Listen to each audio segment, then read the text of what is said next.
Halo semuanya, di sini saya akan bahas mengenai arah baru ekonomi Indonesia di era Prabowo Subianto antara kontinuitas dan perubahan.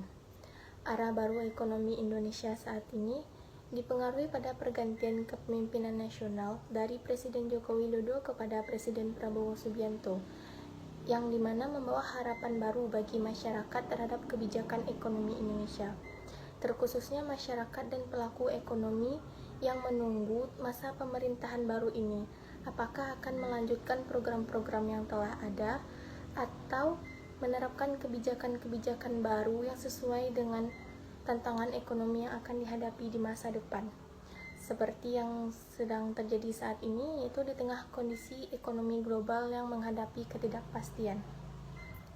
Pada arah baru pemerintahan Prabowo Subianto menghadirkan arah baru ekonomi antara kontinuitas dan perubahan, infrastruktur yang berfokus pada swasembada pangan dan energi, dan program makan bergizi gratis atau MBG. Menurut saya, program-program ini perlu adanya keseimbangan antara target program dan pelaksanaannya.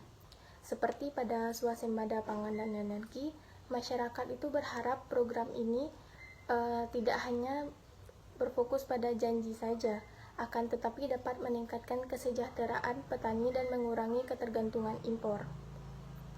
Dan juga menurut saya, mengenai program makan bergizi gratis atau MBG, memang program ini memiliki tujuan yang baik untuk meningkatkan kualitas sumber daya manusia, tetapi program ini menimbulkan kekhawatiran terkait besarnya anggaran yang diperlukan.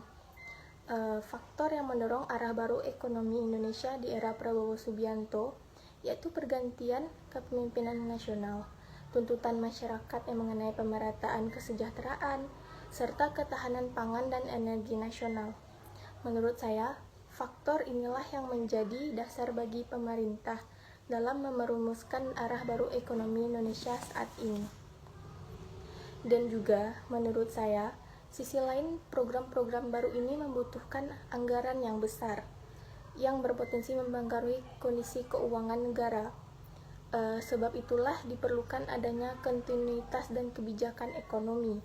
Dan kebijakan ekonomi itu seharusnya tidak hanya berfokus pada pertumbuhan ekonomi, tetapi juga mengutamakan kesejahteraan rakyat. Sekian dari saya.